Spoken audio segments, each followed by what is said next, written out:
ꯑꯍꯥꯟꯕꯃꯛꯇꯗ ꯃꯤꯔꯦꯜꯒꯤ ꯃꯤꯡꯁꯦꯜ YouTube channel ꯑꯁꯤꯒꯤ ꯃꯥꯏꯀꯩꯗꯒꯤ ꯃꯌꯥꯝꯕꯨ ꯕꯤꯀꯥꯁ CNBSꯅ ꯏꯀꯣꯛꯅꯣꯅ ꯇꯔꯥꯝ ꯅꯣꯛꯆꯔꯤ꯫ ꯃꯌꯥꯝꯒꯤ ꯃꯐꯝꯗ ꯈꯨꯗꯣꯜ ꯇꯝꯖꯅꯕꯒꯤꯗꯃꯛꯇ ꯉꯁꯤꯁꯨ ꯗꯣꯛꯇꯔ ꯃꯥꯏꯕ ꯍꯥꯏꯔꯤꯕ ꯋꯥꯔꯤ ꯑꯁꯤꯒꯤ ꯑꯅꯤꯁꯨꯕ ꯁꯔꯨꯛ ꯑꯗꯨ ꯄꯨꯗꯨꯅ ꯂꯥꯛꯆꯔꯤ꯫ ꯋꯥꯔꯤ ꯑꯁꯤ ꯀꯔꯤ ꯑꯣꯏꯔꯛꯄ ꯀꯔꯤ ꯊꯣꯔꯛꯄ ꯍꯥꯏꯕꯗꯨ ꯍꯧꯖꯤꯛ ꯃꯌꯥꯝ ꯄꯨꯟꯅ ꯇꯥꯃꯤꯟꯅꯔꯒ ꯑꯃꯨꯛ ꯈꯪꯃꯤꯟꯅꯔꯁꯤ꯫ ꯅꯨꯃꯤꯗꯥꯡꯒꯤ ꯃꯇꯝꯅꯤ꯫ ꯇꯣꯡꯕ, ꯃꯃꯥꯟꯅꯕ, ꯊꯦꯝꯕ ꯍꯣꯏ ꯑꯃꯗꯤ ꯂꯨꯀ꯭ꯔꯥꯛ ꯄꯣꯏꯕ ꯑꯃꯨ ꯃꯈꯣꯏꯁꯤꯡꯅ ꯅꯥꯀꯜ ꯅꯥꯀꯜꯗ ꯃꯈꯣꯡ ꯃꯈꯨꯠ ꯑꯗꯨ ꯐꯥꯔꯤ ꯑꯣꯟꯊꯣꯛꯅ ꯋꯥꯅ ꯃꯍꯥꯛ ꯐꯥꯔꯤꯕ ꯍꯥꯏꯕꯗꯨꯅꯤ꯫ ꯑꯗꯨꯕꯨ ꯇꯣꯡꯕ ꯂꯥꯏꯕꯛ ꯊꯤꯕ ꯍꯥꯏꯒꯗ꯭ꯔꯥ ꯃꯍꯥꯛ ꯍꯧꯖꯤꯛ ꯋꯥꯈꯜ ꯑꯃ ꯇꯥꯗ꯭ꯔꯦ꯫ ꯆꯣꯏꯔꯣꯟ ꯐꯥꯔꯣꯟ ꯄꯨꯡꯂꯣꯟꯗ ꯂꯣꯜꯂꯤ ꯃꯃꯤꯠꯇꯨꯗꯁꯨ ꯀꯔꯤ ꯀꯔꯤ ꯎꯔꯤ ꯍꯥꯏꯗꯨꯅ ꯃꯇꯝ ꯑꯁꯤꯗ ꯆꯕꯥꯟ ꯊꯥꯅꯕꯁꯨ ꯍꯣꯠꯅꯔꯤ꯫ "ꯏꯕꯦꯝꯃ, ꯆꯕꯥꯟꯁꯦ ꯈꯔ ꯊꯨꯅ ꯊꯥꯕ ꯂꯣꯏꯁꯤꯟꯅꯕ ꯇꯧꯁꯤꯅꯦ. ꯑꯩꯅꯦ ꯌꯨꯝꯗꯁꯨ ꯊꯕꯛ ꯌꯥꯝꯅ ꯂꯩꯍꯧꯔꯤ." "ꯍꯣꯏ ꯍꯣꯏ, ꯑꯗꯨꯗꯤ ꯑꯕꯣ ꯈꯔ ꯊꯨꯅ ꯇꯧꯅꯕ ꯇꯧꯔꯁꯤ." ꯇꯃꯨꯕꯤꯅ ꯃꯆꯥꯁꯤꯗꯕꯨ ꯐꯔꯕꯗꯤ ꯍꯥꯏꯗꯅ ꯃꯍꯥꯛ ꯄꯔꯞ ꯆꯦꯟꯁꯤꯟꯈ꯭ꯔꯦ ꯃꯆꯥꯒꯤ ꯃꯅꯥꯛꯇ꯫ ꯃꯩ ꯍꯧꯒꯠꯄꯗꯨ ꯂꯣꯏꯔꯕ ꯃꯇꯨꯡꯗ ꯃꯃꯥꯟꯅꯕꯁꯤꯡꯗꯨꯒ ꯆꯦꯟꯕꯣꯏ ꯂꯥꯛꯄꯣꯏ ꯇꯧꯔꯒ ꯄꯨꯁꯜꯂꯛꯂꯤ ꯐꯨꯡꯒꯥꯗꯨꯅ꯫ ꯄꯥꯈꯠꯄꯣꯏ ꯀꯩꯕꯣꯏ ꯍꯅꯨꯕꯤ ꯑꯗꯨꯁꯨ ꯌꯥꯝꯅ ꯀꯤꯅ ꯃꯈꯨꯠꯅ ꯄꯥꯏꯔꯤꯕ ꯆꯦꯡ ꯑꯃꯗꯤ ꯍꯪꯒꯥꯝ ꯃꯔꯨꯁꯤꯡꯗꯨ ꯐꯖꯅ ꯂꯪꯗꯕꯤꯗ ꯁꯣꯏꯗꯅ ꯆꯥꯏꯊꯣꯛꯂꯤ ꯌꯣꯠꯁꯕꯤꯗꯨꯒꯤ ꯃꯈꯣꯡꯗ꯫ ꯀꯔꯤ ꯆꯕꯥꯟ ꯈꯨꯠꯊꯥꯅꯣ ꯍꯥꯏꯗꯅ ꯇꯃꯨꯕꯤꯗꯨꯅꯗꯤ ꯈꯜꯂꯤ꯫ ꯑꯗꯨꯕꯨ ꯎꯆꯤꯟꯅꯆꯤꯟꯅ ꯂꯣꯏꯁꯤꯟꯈ꯭ꯔꯦ꯫ ꯑꯗꯨꯒ ꯍꯅꯨꯕꯤꯗꯣ ꯑꯀꯠꯁꯦꯟ ꯀꯔꯤꯃꯠꯇ ꯂꯧꯗꯕꯤꯗ ꯄꯔꯞ ꯌꯥꯝꯅ ꯊꯨꯅ ꯆꯠꯈꯤ꯫ ꯆꯕꯥꯟ ꯊꯥꯕ ꯂꯣꯏꯔꯦ ꯐꯔꯛꯂꯒꯅꯤ ꯈꯛ ꯍꯥꯏꯔꯝꯂꯒ꯫ ꯇꯃꯨꯕꯤ ꯃꯆꯥꯅꯤꯄꯥ ꯇꯣꯡꯕꯒꯤ ꯈꯟꯕꯗ ꯃꯍꯥꯛ ꯃꯊꯥ ꯁꯥꯕꯗ ꯂꯣꯏꯔꯦ꯫ ꯊꯦꯝꯕꯅ, "ꯏꯃꯥ, ꯑꯁꯨꯝꯅ ꯏꯇꯥꯎꯁꯦ ꯂꯩꯕꯗꯤ ꯌꯥꯔꯣꯏꯗꯧꯔꯤ. ꯗꯣꯛꯇꯔ ꯑꯃ ꯇꯥꯟꯅꯔꯒ ꯁꯍꯔꯗ ꯌꯦꯡꯂꯨꯕꯅ ꯐꯔꯣꯏꯗ꯭ꯔꯅꯦ?" ꯇꯣꯡꯕꯒꯤ ꯃꯃꯥ ꯇꯃꯨꯕꯤꯁꯨ, "ꯑꯗꯨꯅꯗꯤ ꯐꯒꯅꯤ ꯏꯕꯨꯡꯉꯣ. ꯑꯗꯨꯕꯨ ꯅꯣꯡ ꯅꯤꯅꯤꯗꯤ ꯌꯦꯡꯈꯤꯁꯤ. ꯏꯆꯥꯁꯦ ꯂꯥꯏ ꯇꯤꯟꯒꯤ ꯐꯖꯅ ꯃꯄꯨꯡ ꯐꯥꯅ ꯂꯣꯏꯁꯤꯟꯗ꯭ꯔꯤꯉꯩ ꯗꯣꯛꯇꯔ ꯍꯥꯟꯅ ꯌꯦꯡꯂꯨꯔꯕꯗꯤ ꯑꯁꯣꯏ ꯑꯉꯥꯝ ꯌꯥꯎꯔꯛꯄ ꯀꯣꯡꯒꯥꯏ ꯌꯥꯎꯏ ꯍꯥꯏꯗꯅ ꯃꯤꯅꯁꯨ ꯍꯥꯏꯅꯔꯤꯕꯗꯨꯅꯤ." ꯑꯁꯨꯝꯅ ꯃꯍꯥꯛꯀꯤ ꯃꯔꯨꯞ ꯃꯔꯤ ꯑꯗꯨꯒ ꯂꯣꯏꯅꯗꯨꯅ ꯇꯣꯡꯕꯒꯤ ꯀꯥ ꯑꯗꯨꯗ ꯉꯁꯤꯗꯤ ꯑꯍꯤꯡ ꯑꯗꯨ ꯂꯦꯟꯕ ꯇꯥꯔꯝꯃꯤ꯫ ꯁꯣꯝꯗꯅ ꯅꯨꯃꯤꯗꯥꯡꯒꯤ ꯃꯇꯝ ꯑꯁꯤꯗ ꯄꯥꯟꯊꯣꯏ ꯆꯥꯛꯇꯨ ꯆꯥꯕ ꯂꯣꯏꯔꯕ ꯃꯇꯨꯡꯗ ꯃꯍꯥꯛ ꯃꯍꯧꯁꯥꯒꯨꯝ ꯃꯍꯥꯛꯀꯤ ꯇꯨꯝꯐꯝ ꯐꯃꯨꯡ ꯑꯗꯨꯗ ꯆꯪꯂꯦ ꯍꯥꯏꯔꯒ ꯂꯣꯡꯈ꯭ꯔꯥꯛ ꯂꯣꯡꯅ ꯍꯤꯞꯂꯒ ꯋꯥꯈꯜ ꯃꯣꯟ ꯈꯜꯂꯤ꯫ ꯃꯄꯥ ꯏꯕꯨꯡꯉꯣ ꯂꯨꯈꯣꯏꯗꯤ ꯑꯁꯣꯝꯗ ꯃꯌꯥꯏ ꯀꯥꯗꯨꯗꯒ ꯐꯝꯗꯅ ꯀꯔꯤꯅꯣ ꯈꯪꯗꯦ ꯃꯆꯤꯜ ꯑꯗꯨꯗ ꯃꯨꯔꯨꯝ ꯁꯣꯟꯕ ꯀꯟꯅ ꯇꯧꯔꯤ꯫ ꯉꯥꯏꯍꯥꯛꯇꯤ ꯃꯄꯥꯅ ꯁꯣꯜꯂꯔꯤꯕꯁꯤꯡ ꯑꯗꯨ ꯇꯁꯦꯡꯅ ꯄꯥꯟꯊꯣꯏ ꯇꯥꯔꯨꯗꯤ ꯃꯍꯥꯛꯀꯤ ꯋꯥꯈꯜꯗ ꯍꯧꯖꯤꯛ ꯀꯟꯅ ꯃꯪꯂꯔꯤꯕꯁꯤ ꯇꯥ ꯇꯣꯡꯕꯗꯨꯕꯨ ꯀꯔꯝꯅ ꯇꯧꯔꯝꯒꯗꯧꯔꯤꯕꯅꯣ ꯍꯥꯏꯕ ꯋꯥꯈꯜ ꯑꯁꯤꯗꯅꯤ꯫ ꯃꯊꯃꯣꯏ ꯁꯦꯡꯅ ꯅꯨꯡꯁꯤꯕꯒꯤ ꯈꯟꯕꯗ ꯅꯠꯇꯅ ꯉꯁꯥꯏ ꯃꯈꯣꯏꯅ ꯈꯣꯡꯅꯥꯡꯈꯣꯡꯗ ꯐꯝꯃꯤꯟꯅꯔꯤꯉꯩ ꯇꯣꯡꯕꯅ ꯇꯧꯔꯛꯈꯤꯕꯗꯨ ꯃꯤꯠꯃꯥꯡꯃꯛꯇꯗꯅꯤ꯫ ꯅꯨꯄꯤ ꯑꯃ ꯑꯣꯏꯔꯨꯕꯅ ꯃꯍꯥꯛ ꯇꯣꯡꯕꯒꯤ ꯃꯅꯥꯛꯇ ꯆꯠꯂꯒ ꯅꯨꯃꯤꯗꯥꯡꯁꯤꯗ ꯂꯩꯔꯨꯕꯁꯨ ꯉꯝꯗ ꯃꯄꯥ ꯁꯣꯗꯕꯁꯤꯕꯨꯁꯨ ꯂꯪꯊꯣꯛꯂꯝꯕ ꯉꯝꯗꯕꯒꯨꯝ ꯇꯧꯔꯤ꯫ ꯁꯨꯝꯅ ꯂꯩꯔꯤꯉꯩꯗ ꯊꯪꯅꯕ ꯃꯤꯀꯨꯞꯇ ꯃꯄꯥꯒꯤ ꯃꯈꯣꯜ ꯅꯠꯇꯕ ꯕꯣ ꯂꯥꯎꯕ ꯈꯣꯟꯖꯦꯜ ꯑꯃꯈꯛ ꯋꯥ ꯉꯥꯡꯂꯛꯄꯒꯤ ꯃꯑꯣꯡꯗ ꯃꯌꯥꯏ ꯀꯥꯗꯨꯗꯒꯤ ꯇꯥꯔꯛꯈꯤ꯫ ꯄꯥꯟꯊꯣꯏ ꯃꯁꯥꯗꯨ ꯁ꯭ꯋꯥꯏ ꯂꯥꯎꯕꯅꯤ ꯐꯨꯛ ꯍꯧꯒꯠꯂꯤ, ꯄꯔꯞ ꯊꯣꯛꯂꯛꯏ꯫ ꯑꯗꯨꯕꯨ ꯃꯌꯥꯏ ꯀꯥꯗꯨꯗꯗꯤ ꯃꯄꯥꯗꯣ ꯃꯇꯣꯝꯅꯇ ꯐꯝꯂꯒ ꯅꯣꯛꯐꯤ ꯌꯦꯡꯂꯒ ꯂꯩꯔꯝꯃꯤ ꯁꯖꯤ ꯃꯀꯣꯛ ꯊꯦꯠꯂꯤꯕꯗꯨꯗ ꯐꯛꯂꯥꯡꯗ꯫ "ꯕꯥꯕꯥ, ꯀꯅꯥ ꯂꯥꯛꯀꯦ? ꯍꯧꯖꯤꯛ ꯀꯅꯥꯒꯤ ꯈꯣꯟꯖꯦꯜꯅꯣ ꯇꯥꯈꯤꯅ?" "ꯏꯕꯦꯝꯃ, ꯅꯨꯃꯤꯗꯥꯡꯁꯤꯗꯕꯨ ꯀꯅꯥ ꯂꯥꯛꯇꯣꯔꯤꯕꯅꯣ? ꯏꯄꯥ ꯏꯇꯣꯝꯇ ꯃꯁꯤꯗ ꯂꯩꯔꯤꯕꯁꯤꯅꯤ. ꯌꯦꯡꯉꯨꯅꯦ ꯏꯕꯦꯝꯃ, ꯅꯪꯅ ꯐꯥꯔꯛꯈꯤꯕ ꯁꯖꯤꯁꯦ ꯃꯁꯤꯒꯤ ꯃꯀꯣꯛꯁꯦ ꯃꯔꯥꯁꯤ ꯑꯗꯨꯝ ꯂꯩ ꯐꯖꯗ꯭ꯔꯅꯦ?" "ꯈꯣꯏ ꯄꯥꯕꯁꯤꯃꯀꯣ ꯃꯈꯣꯟꯒ ꯑꯣꯜꯂꯒ ꯋꯥ ꯉꯥꯡꯕ ꯌꯥꯝ ꯍꯩꯌꯦꯝꯅꯤ. ꯑꯗꯣ ꯄꯥꯕ ꯊꯦꯡꯉꯦ, ꯆꯠꯂꯣ, ꯇꯨꯝꯔꯨꯔꯣ ꯆꯠꯂꯣ."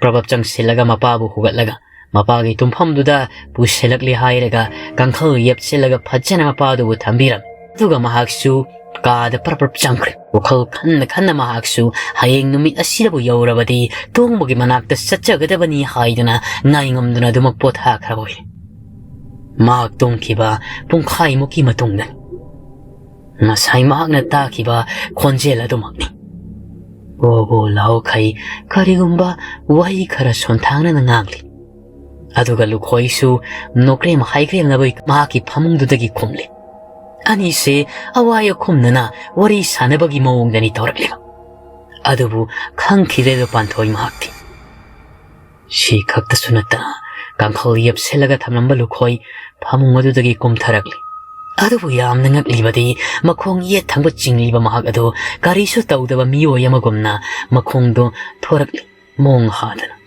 ꯑꯗꯨꯒ ꯃꯌꯥꯏ ꯀꯥꯗꯨꯗ ꯉꯁꯥꯏ ꯐꯝꯂꯝꯕ ꯃꯐꯝ ꯑꯗꯨꯗ ꯐꯝꯂꯒ ꯀꯅꯥꯒꯨꯝꯕ ꯑꯃꯒ ꯋꯥꯔꯤ ꯁꯥꯟꯅꯕꯒꯤ ꯃꯑꯣꯡꯗ ꯍꯧꯅ ꯂꯥꯎꯅ ꯋꯥ ꯉꯥꯡꯂꯤ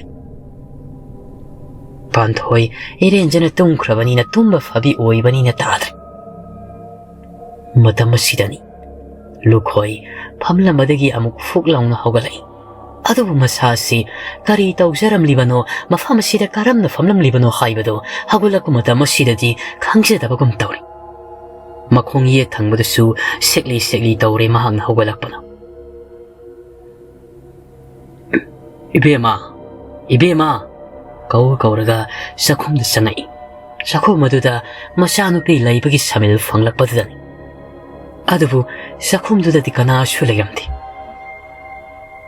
ꯀꯅꯥꯅꯣꯅꯦ ꯍꯧꯖꯤꯛꯀꯤꯗꯨꯕꯨ ꯕꯦꯝꯃ ꯃꯃꯥꯏ ꯐꯠ ꯂꯩꯁꯤꯜꯂꯛꯄ ꯃꯇꯝꯗ ꯃꯍꯥꯛꯀꯤ ꯍꯦꯛ ꯀꯥꯒꯤ ꯊꯣꯡꯖꯤꯟ ꯃꯄꯥꯟꯗꯨꯗ ꯇꯥꯏꯕꯪ ꯃꯤꯑꯣꯏꯕꯒꯤ ꯁꯕꯥꯟ ꯃꯥꯟꯕ ꯑꯃꯈꯛ ꯂꯦꯞꯄꯒ ꯂꯩꯔꯤꯕꯗꯨ ꯎꯔꯤ ꯄꯨꯗꯣꯟꯒꯤ ꯃꯉꯥꯜꯗꯨꯗ ꯑꯗꯨꯕꯨ ꯉꯛꯂꯤꯕꯗꯤ ꯄꯨꯗꯣꯟꯒꯤ ꯉꯥꯜꯂꯕ ꯃꯉꯥꯜ ꯑꯗꯨꯗ ꯁꯛꯇꯝꯗꯤ ꯎꯕ ꯐꯪꯗꯦ ꯃꯨꯁꯤꯟ ꯍꯦꯛ ꯃꯨꯕꯅꯤ ꯃꯃꯥꯏꯗꯨ ꯂꯩꯊꯣꯔꯛꯂꯦ ꯍꯥꯏꯔꯒ ꯂꯨꯈꯣꯏ ꯇꯞꯅ ꯇꯞꯅ ꯆꯪꯁꯤꯜꯂꯛꯏ ꯑꯗꯨꯒ ꯃꯌꯥꯏ ꯀꯥ ꯆꯕꯨꯛ ꯑꯗꯨꯃꯛꯇ ꯂꯦꯞꯂꯦ ꯍꯥꯏꯔꯒ ꯃꯃꯤꯠꯇꯨꯅ ꯁꯥꯡꯇꯣꯛꯂꯒ ꯌꯦꯡꯂꯦ ꯃꯨꯟꯅ ꯌꯦꯡꯁꯤꯜꯂꯨꯔꯒꯗꯤ ꯀꯔꯤꯁꯨ ꯑꯃ ꯂꯩꯇꯕꯒꯨꯝ ꯇꯧꯔꯛꯂꯤ ꯃꯗꯨꯗꯒꯤꯗꯤ ꯃꯥꯒꯤ ꯇꯨꯡ ꯑꯗꯣꯝꯗꯒꯤ ꯅꯤꯡꯁꯥꯁꯣꯔ ꯐꯨꯏꯅ ꯍꯣꯜꯂꯛꯄꯒꯨꯝꯅ ꯃꯌꯥꯏ ꯀꯥ ꯑꯁꯤꯃꯛꯇꯗ ꯇꯧꯔꯛꯄꯅꯤ ꯃꯃꯥꯏꯗꯨ ꯇꯨꯡ ꯑꯗꯣꯝꯗ ꯂꯩꯊꯣꯔꯛꯂꯒ ꯏꯕꯦꯝꯃ ꯍꯥꯏꯗꯨꯅ ꯀꯧꯕꯒꯗꯤ ꯁꯖꯤꯒꯤ ꯃꯀꯣꯛ ꯊꯦꯠꯂꯝꯂꯤꯕ ꯃꯄꯥꯗꯨꯗ ꯀꯅꯥꯒꯨꯝꯕ ꯑꯃꯈꯛ ꯂꯦꯞꯄꯒ ꯂꯩꯔꯝꯂꯒ ꯃꯉꯣꯟꯗ ꯐꯜ ꯂꯥꯎꯅ ꯆꯣꯡꯁꯤꯜꯂꯛꯂꯒ ꯂꯩꯃꯥꯏꯗꯨꯗ ꯀꯤꯠ ꯅꯝꯈꯤ ꯂꯨꯈꯣꯏꯁꯨ ꯏꯛ ꯇꯧꯅ ꯃꯁꯥꯗꯣ ꯆꯞ ꯇꯤꯡꯊꯣꯛꯈ꯭ꯔꯦ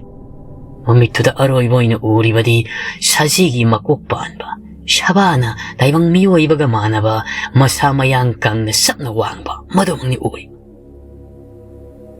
ꯃꯊꯪꯒꯤ ꯅꯣꯡꯉꯥꯜꯂꯝꯗꯥꯏ ꯃꯇꯝꯅꯤ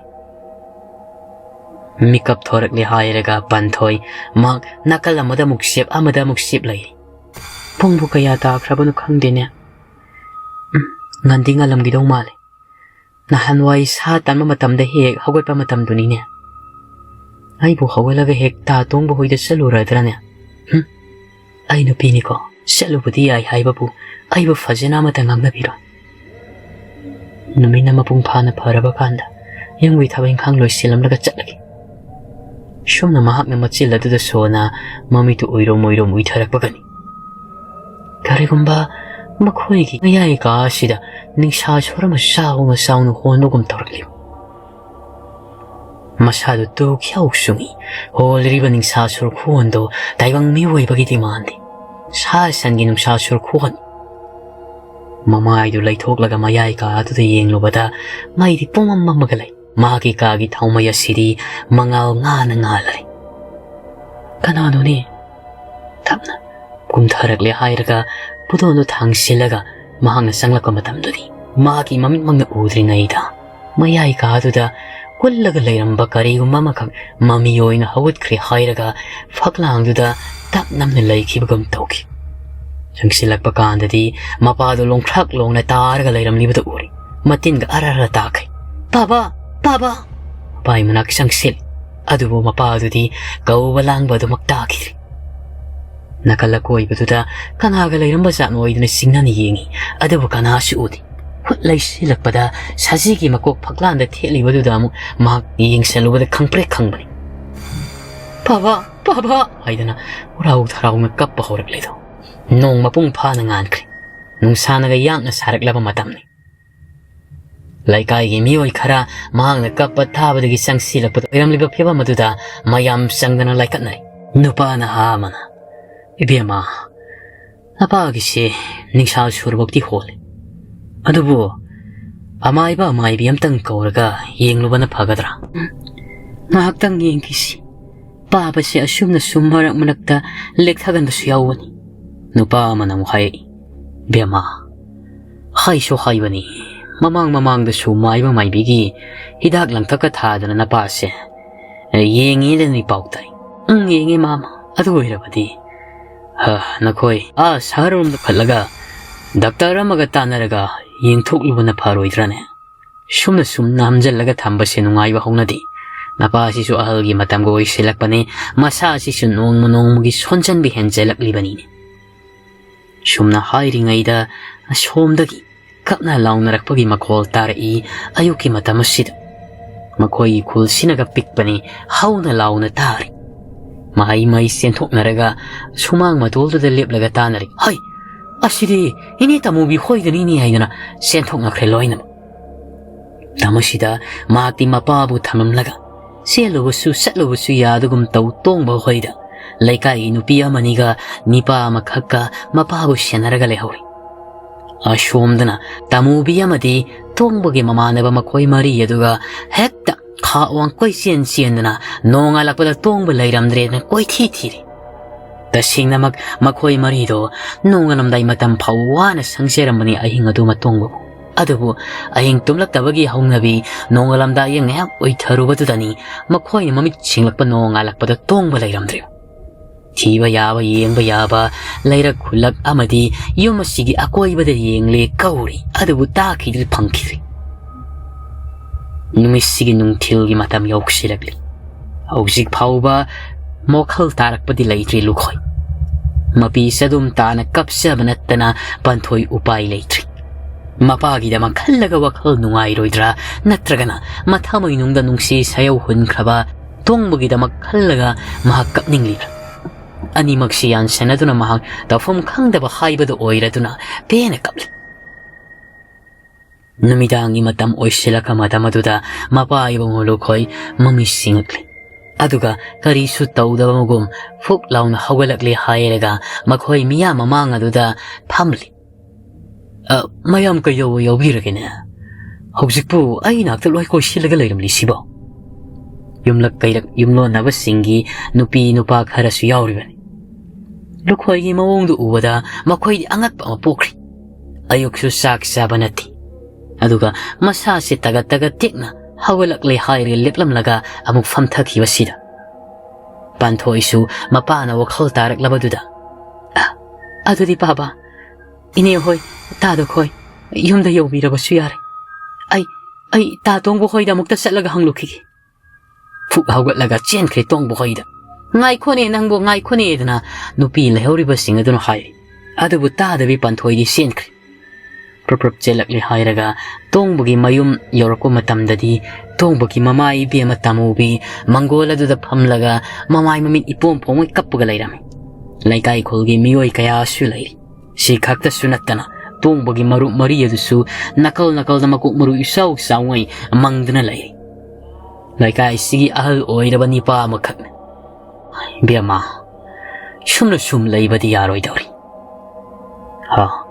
ꯀꯔꯝ ꯇꯧꯅ ꯑꯃꯨꯛꯇꯪꯗꯤ ꯌꯦꯡꯈꯤꯕꯅ ꯐꯩ ꯀꯔꯝ ꯇꯧꯕꯅꯣ ꯍꯥꯏꯕꯗꯣ ꯑꯃꯨꯛꯇꯪꯗꯤ ꯑꯩꯈꯣꯏꯅ ꯊꯤꯗꯣꯛꯄꯅ ꯆꯨꯝꯒꯅꯤ ꯈꯜꯂꯤ ꯍꯩ ꯅꯈꯣꯏꯕꯨ ꯄꯨꯡꯖꯥꯟꯒ ꯌꯩꯗꯅ ꯑꯁꯤ ꯂꯩꯃꯨꯅꯒ ꯆꯦꯜꯂꯤꯕ꯭ꯔꯥ ꯅꯠꯇ꯭ꯔꯒꯅ ꯂꯥꯏ ꯇꯤꯟꯅꯨ ꯂꯩꯃꯨꯅꯒ ꯆꯦꯜꯂꯤꯕ꯭ꯔꯥ ꯍꯥꯏꯕꯗꯣ ꯀꯣꯏꯊꯤ ꯊꯤꯗꯅ ꯀꯣꯏꯀꯧ ꯀꯧꯗꯅ ꯄꯨꯡꯖꯥꯟ ꯌꯩꯔꯒ ꯊꯤꯕꯅ ꯐꯔꯣꯏꯗ꯭ꯔꯥꯅꯦ ꯃꯣꯏꯕꯨꯡꯒ ꯈꯣꯡꯗꯅ ꯑꯗꯨꯅ ꯍꯥꯏꯔꯛꯄꯗꯨ ꯆꯨꯝꯒꯅꯤ ꯍꯥꯏꯗꯅ ꯅꯍꯥꯁꯤꯡꯁꯨ ꯈꯜꯂꯤ ꯃꯇꯝ ꯑꯁꯤꯗ ꯇꯣꯡꯕꯒꯤ ꯃꯃꯥ ꯏꯕꯦꯝꯃ ꯇꯃꯨꯕꯤꯅ ꯇꯤꯟꯕꯤꯔꯤꯕ ꯃꯌꯥꯝꯁꯨ ꯇꯥꯕꯤ ꯑꯩꯒꯤꯗꯤ ꯅꯨꯃꯤꯠ ꯊꯥꯒꯨꯝ ꯌꯦꯡꯖꯔꯤꯕ ꯏꯆꯥ ꯅꯤꯄꯥ ꯇꯣꯡꯕꯅ ꯅꯣꯡꯉꯥꯜꯂꯛꯄꯗ ꯂꯩꯔꯝꯗꯕꯗ ꯃꯃꯥ ꯑꯣꯏꯕꯤ ꯑꯩꯒꯤ ꯊꯃꯣꯏꯗ ꯀꯔꯤ ꯐꯥꯎꯔꯝꯒꯅꯤ ꯍꯥꯏꯕꯗꯨ ꯃꯌꯥꯝꯅꯁꯨ ꯍꯦꯟꯅ ꯈꯪꯕꯤꯔꯝꯂꯒꯅꯤ ꯃꯌꯥꯝꯅ ꯐꯒꯅꯤ ꯍꯥꯏꯕꯗꯨ ꯇꯧꯕꯤꯌꯨ ꯃꯌꯥꯝꯒꯤ ꯃꯐꯝꯗ ꯑꯩꯗꯤ ꯁꯤꯟꯅꯖꯔꯤ ꯀꯞꯂꯤ ꯃꯇꯝ ꯑꯁꯤꯗ ꯑꯃꯨꯛ ꯑꯍꯜ ꯈꯔ ꯑꯣꯏꯔꯞ ꯇꯧꯏ ꯅꯨꯄꯤ ꯑꯃ ꯍꯧꯒꯠꯂꯛꯂꯦ ꯍꯥꯏꯔꯒ ꯑꯁꯨꯝꯅ ꯑꯃꯨꯛ ꯍꯥꯏ ꯑꯗꯨꯕꯨ ꯃꯌꯥꯝ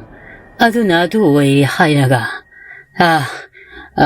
ꯏꯅꯦ ꯊꯝꯕꯥꯜꯅꯨꯕꯨ ꯑꯃꯨꯛꯇꯪꯗꯤ ꯌꯦꯡꯉ ꯂꯧꯕꯅ ꯐꯒꯗ꯭ꯔꯥ ꯁꯨꯝꯅ ꯃꯈꯣꯏ ꯑꯃꯒ ꯋꯥ ꯉꯥꯡꯅꯅꯤꯡꯉꯩ ꯂꯩꯀꯥꯏꯗꯨꯗꯒꯤ ꯅꯨꯄꯥ ꯃꯆꯥ ꯑꯃꯈꯛ ꯆꯦꯟꯁꯤꯜꯂꯛꯂꯦ ꯍꯥꯏꯔꯒ ꯃꯔꯛ ꯑꯁꯤꯗ ꯃꯄꯥ ꯆꯥꯕ ꯍꯥꯏꯒꯗ꯭ꯔꯥ ꯆꯥꯗꯕ ꯍꯥꯏꯒꯗ꯭ꯔꯥ ꯊꯝꯕꯥꯜꯅꯨꯗꯣ ꯍꯧꯖꯤꯛ ꯃꯁꯥꯗꯣ ꯐꯤꯕꯝ ꯆꯥꯗꯅ ꯌꯣꯔꯤ ꯃꯈꯥ ꯀꯨꯝꯊꯕꯗ ꯈꯨꯗꯤ ꯊꯤꯗꯨꯅ ꯇꯨꯁꯜꯂꯒ ꯂꯩꯇ꯭ꯔꯦꯗꯅ ꯄꯥꯎ ꯂꯥꯛꯂꯦ ꯃꯗꯨꯗꯒꯤ ꯃꯈꯣꯏ ꯃꯊꯪ ꯑꯁꯤꯐꯝꯗ ꯈꯥꯏꯗꯣꯛꯅꯈꯤꯕꯁꯨ ꯌꯥꯎꯏ ꯇꯁꯦꯡꯅ ꯊꯝꯕꯥꯜꯅꯨ ꯈꯨꯗꯤ ꯊꯤꯔꯒ ꯁꯤꯔꯤꯕ꯭ꯔꯥ ꯅꯠꯇ꯭ꯔꯒ ꯅꯥꯅ ꯀꯔꯝꯅ ꯍꯥꯠꯂꯔꯤꯕ ꯃꯍꯥꯛꯀꯤ ꯃꯆꯥ ꯃꯃꯧꯁꯤꯡꯁꯨ ꯅꯨꯡꯉꯥꯏꯇꯅ ꯑꯁꯤꯐꯝꯗꯨꯗ ꯇꯦꯡꯊꯥꯅ ꯂꯩꯔꯝꯃꯤ ꯌꯥꯆꯪꯉꯛꯄ ꯃꯇꯝ ꯑꯗꯨꯗ ꯉꯥꯏꯍꯥꯛꯇꯪ ꯄꯥꯟꯊꯣꯏꯁꯨ ꯂꯩꯔꯝꯂꯤ ꯍꯥꯏꯔꯒ ꯍꯨꯠ ꯂꯩꯔꯒ ꯃꯌꯨꯝꯗ ꯂꯥꯛꯏ ꯃꯌꯨꯝ ꯑꯗꯨꯗ ꯂꯩꯀꯥꯏꯒꯤ ꯅꯨꯄꯥ ꯅꯨꯄꯤꯁꯨ ꯑꯃꯠꯇ ꯂꯩꯔꯝꯗ꯭ꯔꯤ ꯃꯄꯥ ꯏꯕꯨꯡꯉꯣꯗꯤ ꯃꯪꯒꯣꯜ ꯑꯗꯨꯗ ꯐꯝꯂꯔꯗꯅ ꯀꯌꯥꯗ ꯃꯣꯟꯗꯥ ꯅꯨꯡꯉꯥꯏꯅ ꯏꯁꯩꯒ ꯉꯪꯂꯒ ꯂꯩꯔꯝꯂꯤ ꯏꯕꯦꯝꯃ ꯂꯥꯛꯂꯕ꯭ꯔꯥ ꯑꯩꯕꯨ ꯆꯥꯛ ꯂꯥꯝꯃꯤꯅꯦ ꯆꯥꯛꯇꯨꯕꯨ ꯈꯔ ꯊꯨꯅ ꯊꯣꯡꯒꯠꯂꯨꯅꯦ ꯅꯪꯕꯨ ꯄꯥꯕ ꯆꯥꯛꯄꯨꯗꯤ ꯊꯣꯡꯒꯠꯂꯅꯤ ꯍꯥꯏꯕꯕꯨ ꯇꯥ ꯇꯣꯡꯕꯗꯣ ꯍꯧꯖꯤꯛ ꯐꯥꯎꯕ ꯐꯪꯗꯦꯅ ꯇꯧꯍꯧꯏꯅꯦ ꯀꯔꯤ ꯇꯣꯡꯕ ꯀꯩꯗꯧꯔꯕ ꯑꯁ ꯄꯥꯕ ꯅꯣꯡꯉꯥꯜꯂꯛꯄꯗꯒꯤ ꯃꯥꯡꯈ꯭ꯔꯦꯗꯅ ꯋꯥ ꯋꯥꯏꯗꯅ ꯂꯥꯎꯅꯔꯤꯗꯨꯕꯨ ꯄꯥꯕ ꯈꯪꯗ꯭ꯔꯕ꯭ꯔꯣ ꯑꯩꯗꯤ ꯈꯪꯗ꯭ꯔꯦꯅꯦ ꯅꯪꯕꯣ ꯑꯣ ꯃꯔꯥꯏꯅ ꯐꯪꯖꯅꯤꯁꯦ ꯅꯍꯥ ꯑꯣꯏꯕꯒꯤꯅꯦ ꯃꯃꯥꯒ ꯃꯃꯥꯟꯅꯕꯁꯤꯡꯒ ꯈꯟꯅꯗꯅꯒ ꯀꯨꯏꯆꯦꯟ ꯆꯦꯟꯅꯕꯒ ꯑꯣꯏꯔꯝꯅꯤ ꯑꯩꯈꯣꯏ ꯄꯥꯕꯁꯤꯅ ꯅꯥꯞ ꯆꯥꯗꯕ ꯋꯥ ꯉꯥꯛꯇ ꯍꯦꯛ ꯉꯥꯡꯉꯗꯅ ꯁꯤ ꯍꯥꯏꯔꯒ ꯃꯍꯥꯛ ꯄ꯭ꯔꯞ ꯆꯥꯛꯈꯨꯝ ꯑꯗꯨꯗ ꯆꯪꯂꯒ ꯆꯥꯛ ꯃꯩ ꯊꯥꯒꯠꯂꯤ ꯃꯄꯥ ꯑꯗꯨꯗꯤ ꯃꯄꯥꯜꯗꯨꯗ ꯑꯗꯨꯃꯛ ꯐꯝꯍꯧꯔꯤ ꯑꯗꯨꯕꯨ ꯉꯁꯤꯗꯤ ꯄꯥꯟꯊꯣꯏ ꯃꯁꯥꯁꯤ ꯏꯍꯩ ꯍꯩꯅꯗꯕꯒꯨꯝ ꯀꯔꯤꯒꯨꯝꯕ ꯏꯊꯤꯜ ꯑꯃꯗꯤ ꯐꯥꯎꯔꯤ ꯃꯔꯝꯗꯤ ꯃꯈꯣꯏꯒꯤ ꯌꯨꯝꯁꯤꯗ ꯀꯅꯥꯒꯨꯝꯕ ꯑꯇꯣꯞꯄ ꯃꯤꯑꯣꯏ ꯑꯃ ꯂꯩꯕꯒꯨꯝꯅꯁꯨ ꯁꯃꯤꯜ ꯐꯪꯂꯤ ꯀꯔꯤꯒꯨꯝꯕ ꯀꯥꯟꯗ ꯆꯥꯛꯈꯨꯝ ꯑꯗꯨꯗ ꯐꯝꯅ ꯆꯥꯛ ꯊꯣꯡꯅ ꯃꯈꯣꯏꯒꯤ ꯆꯥꯛꯈꯨꯝꯒꯤ ꯀꯥꯆꯤꯟꯂꯣꯝ ꯑꯃꯗꯤ ꯊꯣꯡꯖꯤꯟꯄꯥꯟꯂꯣꯝꯗꯁꯨ ꯍꯥꯏꯐꯦꯠ ꯌꯦꯡꯉꯤ ꯀꯅꯥꯒꯨꯝꯕ ꯑꯃꯅ ꯃꯍꯥꯛꯄꯨ ꯌꯦꯡꯂꯕꯣꯏꯗꯇ ꯈꯜꯂꯤ ꯁꯨꯝꯅ ꯃꯍꯥꯛꯅ ꯃꯃꯥꯏꯗꯨ ꯅꯣꯟꯊꯔꯦ ꯍꯥꯏꯔꯒ ꯏꯟꯁꯥꯡ ꯁꯦꯝꯃꯤꯉꯩ ꯃꯄꯥ ꯆꯪꯂꯛꯂꯒ ꯃꯍꯥꯛꯀꯤ ꯃꯅꯥꯛꯇꯨꯗ ꯐꯝꯊꯈꯤ ꯃꯃꯥꯏꯗꯨ ꯂꯩꯊꯣꯛꯂꯒ ꯌꯦꯡꯂꯨꯕ ꯅꯠꯇꯦ ꯃꯄꯥ ꯆꯪꯂꯛꯂꯤ ꯍꯥꯏꯕ ꯈꯪꯂꯤꯕꯗꯤ ꯃꯄꯥꯒꯤ ꯃꯈꯣꯡ ꯁꯦꯛꯅ ꯊꯥꯡꯂꯛꯄ ꯈꯣꯡꯊꯥꯡꯗꯨꯗ ꯈꯪꯕꯅꯤ ꯍꯥꯏꯔꯤ ꯄꯟꯊꯣꯏꯅꯁꯨ ꯑꯗꯨꯃꯛ ꯄꯥꯕ ꯇꯥ ꯇꯣꯡꯕꯗꯣ ꯑꯩꯗꯤ ꯌꯥꯝ ꯅꯨꯡꯉꯥꯏꯇꯦꯗ ꯑꯩꯗꯤ ꯃꯥꯇꯕꯨ ꯂꯥꯏꯅꯤꯡ ꯑꯣꯏꯔꯒ ꯂꯩꯖꯕꯅꯤ ꯑꯩ ꯇꯥ ꯇꯣꯡꯕꯒꯤꯗꯃꯛ ꯀꯔꯤ ꯇꯧꯒꯗꯕꯅꯣ ꯈꯪꯗꯦ ꯍꯧꯖꯤꯛ ꯂꯩꯀꯥꯏ ꯈꯨꯜ ꯃꯤꯌꯥꯝ ꯇꯧꯔꯒꯅꯦ ꯏꯕꯣꯛ ꯊꯝꯕꯥꯜꯅꯨꯗ ꯌꯦꯡꯍꯟꯒꯅꯤꯁꯨ ꯍꯥꯏꯍꯧꯏ ꯑꯗꯨꯒ ꯄꯨꯡꯖꯥꯟ ꯇꯧꯔꯒ ꯃꯣꯏꯕꯨꯡꯒ ꯈꯣꯡꯂꯒ ꯊꯤꯒꯅꯤꯁꯨ ꯍꯥꯏꯍꯧꯕꯅꯤ ꯁꯤ ꯈꯪꯗ꯭ꯔꯦꯗ ꯄꯥꯕ ꯃꯄꯥꯗꯨ ꯁꯨꯡꯈꯨꯝ ꯈꯨꯝꯃꯛꯇꯦ ꯃꯃꯥꯏ ꯐꯠ ꯂꯩꯊꯣꯛꯑꯒ ꯌꯦꯡꯉꯨꯕꯗꯗꯤ ꯃꯍꯥꯛꯀꯤ ꯃꯅꯥꯛꯇ ꯐꯝꯊꯈꯤꯕꯗꯣ ꯀꯅꯥꯁꯨ ꯂꯩꯔꯝꯗꯦ ꯃꯁꯥꯗꯨ ꯁ꯭ꯋꯥꯏ ꯂꯥꯎꯕꯅꯤ ꯈꯪꯕꯣꯏ ꯂꯥꯛꯄꯣꯏ ꯄꯥꯕ ꯍꯥꯏꯗꯅ ꯀꯧꯔꯛꯏ ꯄꯦꯃ ꯀꯔꯤꯅꯣꯅꯦ ꯏꯄꯥ ꯆꯪꯉꯦꯅꯦ ꯃꯄꯥꯗ ꯀꯥꯡ ꯌꯥꯝ ꯆꯦꯅ ꯆꯪꯉꯕꯅꯤꯅꯦ ꯊꯣꯡꯗꯤ ꯂꯣꯟꯁꯤꯜꯂꯝꯂꯒꯦꯀꯣ ꯄꯥꯕ ꯍꯧꯖꯤꯛ ꯑꯩꯒꯤ ꯅꯥꯛꯇ ꯆꯪꯉꯒ ꯐꯝꯃꯝꯕꯗꯥꯏꯅꯦ ꯍꯩ ꯀꯗꯥꯏꯗꯒꯤꯅꯣꯅꯦ ꯑꯉꯥꯎꯕꯤꯁꯤꯕꯣ ꯑꯩꯕꯨ ꯀꯗꯥꯏꯗꯒꯤ ꯆꯪꯉꯝꯕꯅꯣꯅꯦ ꯋꯥꯈꯜ ꯁꯦꯔꯥꯟ ꯇꯨꯔꯥꯟ ꯈꯟꯕ ꯑꯣꯏꯔꯤꯅꯤ ꯅꯪꯅ ꯇꯣꯡꯕꯗ ꯇꯧꯔꯒ ꯂꯩꯔꯤ ꯁꯦ ꯅꯄꯥ ꯑꯩ ꯑꯣꯏꯅ ꯐꯝꯃꯒꯦꯀꯣ ꯅꯪꯅ ꯍꯧꯖꯤꯛ ꯇꯣꯡꯕꯅ ꯅꯥꯛꯇ ꯆꯪꯉꯒ ꯐꯝꯃꯦ ꯈꯟꯈ꯭ꯔꯤꯕꯗꯣ ꯑꯩꯈꯣꯏ ꯄꯥꯕꯁꯤꯃ ꯅꯥꯞ ꯆꯥꯗꯕ ꯉꯥꯛꯇ ꯍꯦꯛ ꯉꯥꯡꯉꯗꯅ ꯃꯄꯥ ꯏꯕꯨꯡꯉꯣ ꯂꯨꯈꯣꯏꯗꯤ ꯉꯔꯥꯡ ꯃꯍꯥꯛꯅ ꯊꯦꯡꯅꯈꯤꯕ ꯎꯈꯤꯕꯗꯨ ꯃꯗꯨ ꯄꯨꯝꯅꯃꯛ ꯁꯨꯡꯅꯤꯡ ꯅꯤꯡꯁꯪꯗ꯭ꯔꯕꯒꯨꯝꯅ ꯃꯆꯥꯅꯨꯄꯤꯗ ꯇꯝꯊꯣꯛꯄ ꯐꯥꯎꯕ ꯇꯧꯗꯦ ꯋꯥꯈꯜꯗꯨꯗ ꯇꯔꯪ ꯑꯃꯅꯤ ꯃꯍꯥꯛ ꯆꯠꯅ ꯍꯧꯖꯤꯛ ꯂꯩꯔꯤꯕ ꯅꯨꯃꯤꯗꯥꯡ ꯑꯗꯨꯒꯤ ꯆꯥꯛ ꯆꯥꯊꯣꯛꯂꯦ ꯍꯥꯏꯔꯒ ꯃꯄꯥꯅ ꯃꯌꯥꯏ ꯀꯥꯗꯨꯗ ꯐꯝꯃꯒ ꯂꯩꯗꯧꯔꯤꯕꯗꯣ ꯃꯗꯨ ꯃꯍꯥꯛꯅ ꯅꯨꯡꯉꯥꯏꯇ꯭ꯔꯗꯅ ꯃꯄꯥꯒꯤ ꯀꯥꯗ ꯆꯪꯉꯒ ꯃꯄꯥꯕꯨ ꯐꯖꯅ ꯍꯤꯞꯍꯜꯂꯝꯂꯦ ꯍꯥꯏꯔꯒ ꯃꯍꯥꯛꯁꯨ ꯃꯍꯥꯛꯀꯤ ꯀꯥꯗ ꯆꯪꯉꯤ ꯑꯗꯨꯒ ꯉꯁꯤꯗꯤ ꯃꯌꯥꯏ ꯀꯥꯗꯨꯗ ꯊꯥꯎꯃꯩ ꯑꯃꯒ ꯂꯥꯔꯇꯦꯟ ꯑꯃꯒ ꯑꯅꯤ ꯊꯣꯛꯅ ꯃꯍꯥꯛꯅ ꯊꯥꯜꯂꯝꯃꯤ ꯑꯃꯅ ꯃꯌꯥꯏ ꯆꯕꯨꯛꯇ ꯑꯗꯨꯒ ꯑꯃꯅ ꯃꯍꯥꯛꯀꯤ ꯀꯥꯒꯤ ꯊꯣꯡꯖꯤꯟꯄꯥꯟ ꯃꯅꯥꯛ ꯑꯗꯨꯗ ꯃꯍꯥꯛꯀꯤ ꯀꯥꯗꯁꯨ ꯄꯨꯗꯣꯜ ꯑꯃꯗꯤ ꯑꯗꯨꯃꯛ ꯊꯥꯜꯂꯤꯕꯅꯤ ꯁꯪꯉꯛꯂꯦ ꯍꯥꯏꯔꯒ ꯂꯣꯡꯅ ꯍꯤꯞꯊꯕꯒ ꯃꯍꯥꯛ ꯇꯣꯡꯕꯒꯤ ꯋꯥꯈꯜ ꯑꯃꯨꯛ ꯈꯟꯕ ꯍꯧꯔꯛꯂꯦ ꯇꯣꯡꯕꯅ ꯉꯔꯥꯡ ꯇꯧꯈꯤꯕ ꯑꯣꯏꯈꯤꯕ ꯄꯨꯝꯅꯃꯛꯇꯨꯒ ꯍꯥꯏꯔꯔꯒꯗꯤ ꯃꯍꯥꯛꯀꯤ ꯃꯐꯝꯗ ꯑꯐꯕ ꯑꯃꯠꯇ ꯊꯣꯛꯂꯝꯂꯔꯣꯏ ꯍꯥꯏꯕꯁꯤꯃꯗꯤ ꯂꯦꯡꯗ꯭ꯔꯕ ꯃꯍꯥꯛꯀꯤ ꯋꯥꯈꯜꯅꯤ ꯃꯇꯝ ꯑꯁꯤꯗꯁꯨ ꯈꯪꯍꯧꯗꯅ ꯃꯍꯥꯛꯀꯤ ꯃꯁꯥꯗ ꯏꯍꯩ ꯍꯩꯅꯗꯕꯒꯨꯝꯅ ꯃꯌꯥꯏ ꯀꯥ ꯁꯣꯝꯗꯒꯤ ꯀꯔꯤꯒꯨꯝꯕ ꯁꯃꯤꯜ ꯑꯃꯗꯤ ꯐꯪꯂꯛꯂꯤ ꯐꯨꯛ ꯂꯥꯎꯅ ꯍꯧꯒꯠꯂꯛꯂꯦ ꯍꯥꯏꯔꯒ ꯀꯥꯡꯈꯜ ꯃꯅꯨꯡ ꯑꯗꯨꯗꯒꯤ ꯃꯌꯥꯏ ꯀꯥꯗꯨꯗꯒꯤ ꯃꯁꯥꯗꯨ ꯑꯃꯨꯛ ꯈꯪꯕꯣꯏ ꯂꯥꯛꯄꯣꯏ ꯄꯥꯕ ꯍꯥꯏꯔꯒ ꯀꯥꯡꯈꯜꯗꯨ ꯍꯥꯏꯗꯣꯛꯄꯅꯤ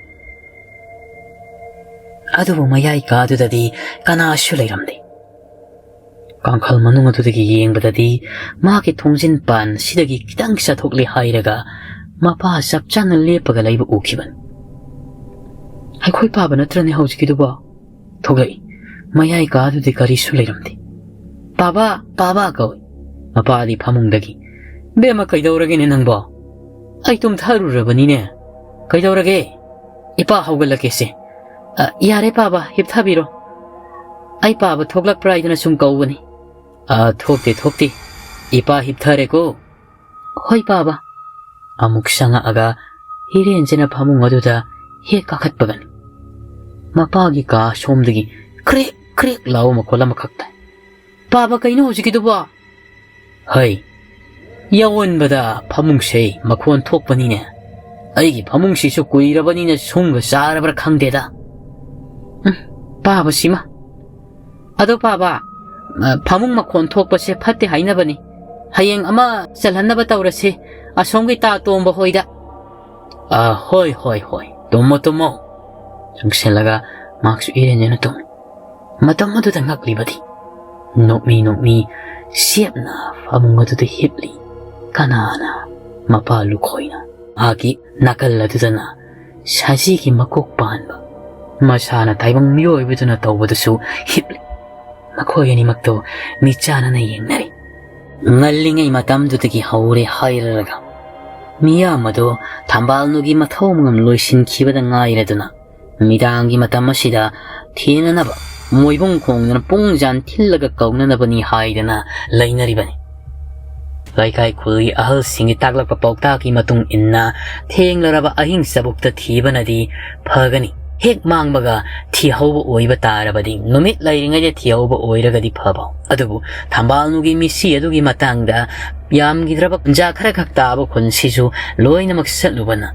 Numa numidangi matamda tongbabu thiba taram. Numidangda thiba oirabadi ahingi matamda thibana phagani haidana ahalna haibadagi. Nupa kayado ahingi matamasida pungjan paibiyaw moibung paibiyaw tawraga thinadaba thorakle. Makoy nipi aho mari su yauri mar aduda tamubi su yauraribani. Ihan hanbada makoy inkhola sigi akoy bada moibunga khongdana pungjan tindana kau dana thibani. Aduba fangdi. Madudagidi atopa yumlon kairon naba kairo laikai laira khulagda satana kachin koya makoy ni singnaba yaba chatana thiri. Adubu haujik phawo phangba kauba laiti. Somdasu nungaina tumlari panthoidi. Pungjan tillaga moibunga khongdana makhoi thongal mapa khunjilla silan thorako matamdani. Miyamadu chap lepan. Aduga panthoigi mayu masomda yengnai. Kanagumba amana khumlakpagi moongda panthoi hoigi yum madomdagi tarakpani. Nupa nupi kayado sap yengnai. Kharaki gan thiba kharadi maklak nikpa yaur. Thimbana. Ima. Yaubiriba hansing amadi sungimanabasing. Panthoi hoigi yumsida pakhumlaklibatubu haujigidubu mayam tabi hoba natra. Tai loina taine. Madubu itau tongba lairaba salane. Makhoigi yumasi akoibadaga sinselaka lairaba sala laina. Sanglaga yenglobana pharoidro. Adubu lukrakna hairei. Itau, madubu yagadrane. Panthoidasu hana ikhoina khangankiba laiti. Ahing sida dumna tawraklabadi mihulga chingkhatkidana kai khangdana sibamnabung khangnu sinaba yaurani. Mapadusu masangamdadana ngasaida wanthadana laikatnaribadudi khunjam yam changda. Adusu sumini. Hekta ikhoina pungjan tillaga moibunga khongo sanghurabadi pakhatna khidana phibam chanararoi. Adu oiba tarabadi itau lukra nang hana sangi hairagane panthoido amukta hawdokpirogera. Hoine ai sangaga hawdokurugeni. Bunga ai su yauge hairaga tamubiga lukraka makhoini sangi ataina thongala aduda leptana lairi. Thongadu thille hairaga kauri. Adubu makhoina kauribado tada kai. Lukhoidi kanagumba magu onsinaraga wari sabagum tauri. Madugi mawongadu lukrakna. Ima masidi khoigi mamala khoigi haunabi maidum tawi yabne smaina. Nahanu musune makhoigi mangoldo onsinaraga wari sanawani. Makhoi thongalde aina ubani. Mi amata dilaita. Hangnawani kopta bobo laoba konselamana lukhoiga wari sanai haibado tarakle. Madu tabada swai lao. Ay kanano ni hauskidawa. Panthoi! Thongdo tok thille. Panakana kaurawasu lukhoidudi wa ngangba lepti adubu pakhumlakpasu laiti. Adubu lukrakna lakle hairaga panthoigi kagi thongaw mapaduda leple hairaga thongawdu thillaga kaukthokpadagidi panthoido mamitsing laba male. Kanano? Hai, nang ta lukrak ni hei hausik ne khungi nipa ni pi kaya thoktara ne nangi ta tong bu do madu thina na bani haidana pungjan madu dagi meibung ga tawdana lakli nang hana hawdo ba chenglik bani ne nakhoi king kol ning masi da su pungjan ga thindana thina ba haidana miyam di thongga nang hori ne nang mukta tholokdana ta lukrak ai tholak le pra mahak su hathu tu thorak adu bo mahak na di ukhiri makhoi gi mayai ka gi faklang du da theliba saji gi makok ado thetabi yam hang na le hori ba thong to hang tok le hai rega baba ai ta tong ba thiru ki ge ko hairami thong do mu asilam aduga thonggal du da thorak le hai rega yam mi atai sing du ga pungjan yai bi yaw moibong khong ba yaw tawraga asum masam changak le adubu makhoi ingkhola sigi akoi bada thiba yaba thibada kari su phangbadi leiti adubu yam nangak lebadi makhoi gi emung du tagi kana gomba amana hui haidana makhon ga bo law makhai pakhom lakpagi mawong da ji tawrakli madu tabada atai leiraliba lakleba mi sing adudi masa du da chingna ba amadi phawri adubu panthoina di mapana oirangani dana khalli hairакli amuk tamubina ibema tadatubu kana gano mo wari sanawine makhon ga bo lawba ma kana werab jano dubo panthoina nokmi ine ai khoi pa ba se mathong yamna sadam ni lai mathandana ne makhon ga ola ga wari sanaba yam haiban ngarang su tawri mi ne ai di ki jana pakhalure aduga di pa bana makhon charaga mathannata mi atopa ga wari saba mana bane tawraga lairami haujik ta sune ai khoina moibunga khongba pungjan yai badaga u haidana karim na bai khumbai tawrakli base ai khoi pa ba oiram dori bani phare ibema nangsula sanghoro ai khoi ju thoklaga ne khol sigi akoi bodu hai phetang thi yeng lokhike ai su yauge ine du die na pa ma than ta lang thoklam ba nungai roi le horo lukrak na su panthoi ma ma sei ma than ta lang thoklam ba nungai roi ne Ayoro, ai khoi na su khangi nahang na tongba thiba yongning amgani haibado adubu ma magi phibam sidadi mathanda langthok lambadane wayong saroi dawri ayoro ko sumna panthoi bo thamlam le hairaga makhoi singdo khulladu gi khunbal akoi baduda pongjan yaidana moibong khong na thiba chakki panthoi ring hak mangola du de leptana lairamani thongal wangma lanthok khibaduda imung adu da sangai adubu mayai ka gi mai do loina mangmutla ka lairamni thongdo gam lon chale hayaga ma ki ka dom da sangai ma ki ka gi mai de to mak nga la ka lai panthoi prop changa e hayaga mai ga chukhalamdri masado tumning man bagi mayai na famung adu da chongkhala ga tungkri somda ma hek tum thaki baga lukhoi gi khonjel nattaba bo lawa akiba fanglaba khonjel do makhol hauna wa ngangakli nupa nupi yan chinaraga ngang bu swai phet mal aduga kari gumbadana sana ngarang ngang bugum na sutawri khoi du su wakhal amuk lak bu ki mawongda machelda somna hairi akiba saktam du uraduna ai bu kan biyo ai na kanano khangde ai bu kan biyo nang bu lairo ai khoi yum sida kai dawri bano lokhoi bu thangda bami kupta kari gum akan ba sapho mun thom thaki bagum taw no ngalakle panthoi imungi thabain khang loi ri hairaga mapa do hogat mandi haidana mapa gi ka de sangak matam dadi hekta masari urau tharau dana chinchal mapa ibungo lukhoi kangkhal lado shigairaga makhwang gi saruk mako gi saruk tuna hamang da yung tharaga makhwang da gina khongdon phau gi saruk tuna phamung adu da leina piam ta dana mami kangorong rong khalaga leiram ashum na yum thang na bagi miyoi kaya sangdana lukhoi asibu wakhal laknari karino mati lairi adubu panthoi ne khanda bagi wani midang ngarang wakhal tarak laga ayuk ngasi amadi ngarang ni matam da wakhal tajriba dubu thoi ne khanjaludi kairo laikai miyoi singnadi doctor da muktang yengan manadi phagani khol sida maibi thambal nu lairambo oiba taradi phaba maksu amuk lai khidredan haini adubu panthoi laita laina nangbadina mapabu a sarta na puraga yenga da bado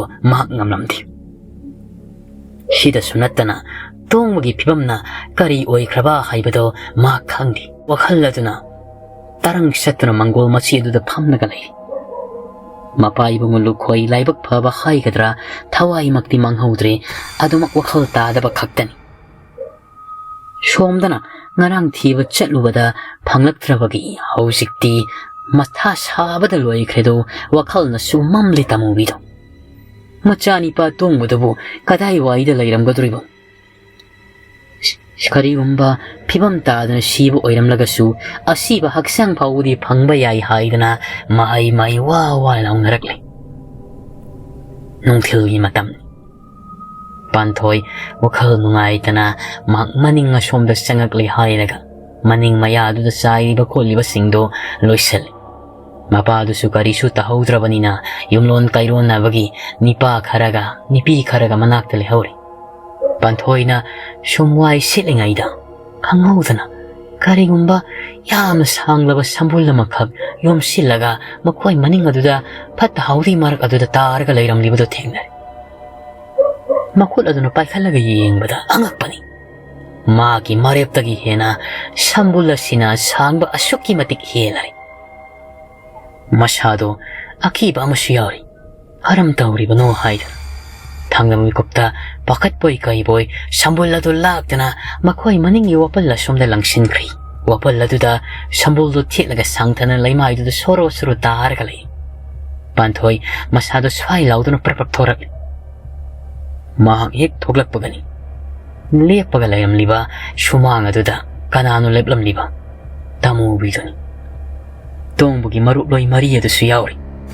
Makhoi laglibagi maramdi wakhal tadana lekthai haidana lukhoigi pau tabadagini masa kaina maisa ngawrebi mahaksu anaba sibu hangbalakle panthoi irenjena kaushali hairaga phamhalida madudagidi makhoi masen amaga tathok tasin tawdana wari sanari panthoi ine ta tongbugi mimang khumangse jud amasati adugane Aikoi paba sisu kamain tawdoribano khangdeda Laikai kulgi miyamna budi haibi Doctor da puraga yengu haidana Adubu ai madu puba ngambagi thakudi laiti Ikutta tarit sena mata supaidi Karamna sarge nil khongmo marakto paudana doctor da pukatpa ngamgadoriba Matama sida amuk asumna hairakli Pindaba amaga loina na tamubina Ibiyama Aiso, karinungi, amai bida yengubano haibaduni. Doctor da pukat charam labadi isado, karisu tekpe kaidana lairambasu yai. Hausikti mama aigi mathadagi isado. Chatkre, kadaida lairambada balasu khangdi. Ai wakal se mambana loire. Shumna makhoi hainaringaida khanghaudana phuk launa mamit uisalaga lukhoida hogalai. Miya madudi khangboi kaiboi hantok naksibasu yawi.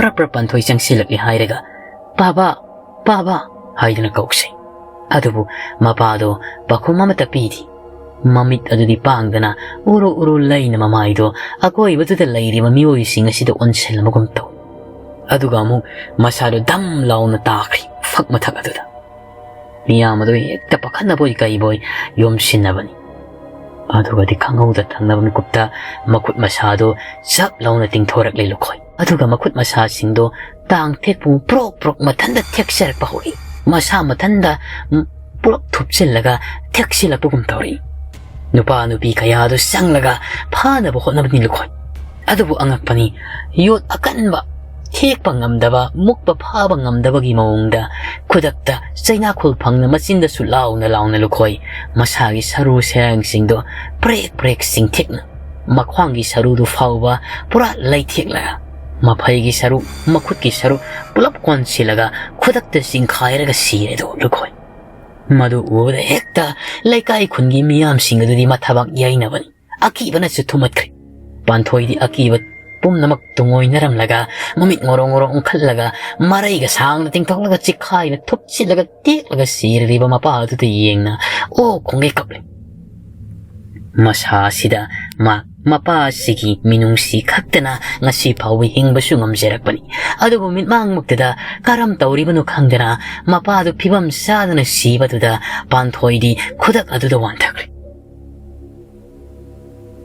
mamit kaklaw yo muirom pangna akoi betu tiang lai Numidangi matam oiraga layramli. Panthoigi yum asida nipa nipi kayasu layramli. Marak asida tongbugi mama ibi matamu biyamadi matau marisu yauri. Mikap thorak mahanga mami singlakpadadi mapagi mathau mangam khunja miyamna pungloi loisinkrabani. Hausik mahak matha sana lairare. Hawalakpaga kapadi lairadana manglaga laiki Panthoi. Tongbugi mama ibi matamu bina. Ibema, nahak na adumna manglaga laibagi matam nati. Haukrabadi haukre. Adugi sarukne. Hausik napagine. Numidangi matam asida. Karigomba thawa mataugadaba wali. Laikai kulgi alamul sing sumangolda lairi. Ngaidna lairi. Aikoi kullasigine. Kunjingi mongpam lampak aduda. Napagi asiba haksangu pumkrabani. Layol chankrabani. Mafam aduda mairahamatang oirabasu nahak satle hairaga kaludaba yaruidawri. Lauri bima hawalaklo. Asumna Panthoi mahak wakal na manglaga layurabado tamubigi wafamdo tahabadagi mamay laythorakli hairaga oho kungai kapli. Adubu laikai kulgi alamal singna thiengkrabadi yararoini matamsi ayaukhreni nahakloni na koibo haidana tawbadagi laikai kul ahal miwai kharaga tawraga Panthoibu puraga laklari. Aduga lairriba mongpham mathak aduda makhut mangna maira pairi hairaga chukhatlaga kalamli. Asumna numit asigi numidang asimadi Panthoi ahing sungtum tumdri mapa kaina maisakna mapana nungsina mangonda hek laknaba. Sa taluraga halaklaga mapagi makhong nama singna mangola duda phamga lairambadabu mamita sangsangna uduna talairami. Makhoigi yum asidasu miyoi manga ama tara ama lekpiram. Mayai kada khara mangola khara Panthoigi kada khara. Shobna tawbadagi numitchi ahing asimadi kariso tawdri. Adabu kayam kuinadi laikai kulgi miyoi sing asina mahagi yum sida laibigani. Matamdi haujinki agi srada karma loibadagi mahak yum asida matomta laiba haibidu tarami. Sida sunattana tamubi maki masani padubu phangaba thiba yaba thibani phangba kauba lairaktrabada isam samna mahak pangthok ingda masana karigumba pibam sadana thiba phangna siramba tarabasu thawayuna ingna singna laiba phangjana bani haidana laphu tonga na mauchin masagi aroiba mathau mangam tawbikri. Hausikti asamata laitraba hingingbagi wakal phawdraba Panthoi haibadom oirami. Mayu maduda masida ongdunata laiba haibado oirami. Karibu tawgadriba sagani thakani bo khangdi. Magna kanagi asade hingadribana. Thiem hoi lukrak hoi poi hoi amu hoi marakta hek lakpasu yawi nungthil puboptaga. Adubu makhoisu nupi mathanta layuriyo masida toini hek lakpadusu masadu nungaitabadagi kaya thoina lakhadrabani. Panthoi yum masida naitom laijaba sitana masa mathantagi wakal hena nungaitraba masida manglaga lainabagidamak matsak ama haibadusu oiraki. Thabu mamadi haujinkre. Mahaki yum masimasu karisu thoidokpa numidangi matamda tawrakti mapa laikhidabadagi. Ngasigi numit nungthilgi matam. Panthoi masadu wakal nungaita ngasidi thorakli. Laira khulakta lairamba angang masa singa dunasu Panthoi wu hek laknabado ngasidi laknadi. Se Panthoi, ise Panthoi, kadaiduno? Panthoi angang singduda yengi khumdi khumlamdi makoigi khunjilduda lairiba khongnang makhong aduda sangki. Angang singa dusu nungaitana Panthoigi manak aduda lai. Panthoina khongnang khongduda famliba manak duda angang singsu koi silaga famli. Se Panthoi, ise Panthoi, singju sa ninge. Panthoina. Ibungo, nakoy sum saruda. Aidi saningdi. Kaiginu ise Panthoi ga tawraga singju sadaba kuire. Natradini ise Panthoi horendagi amuk nupa marai ngambiena laknaba hausani. Nakoy singsidina. Ado kari singju sasi haino. Aidi kutta su sen manam talaitea.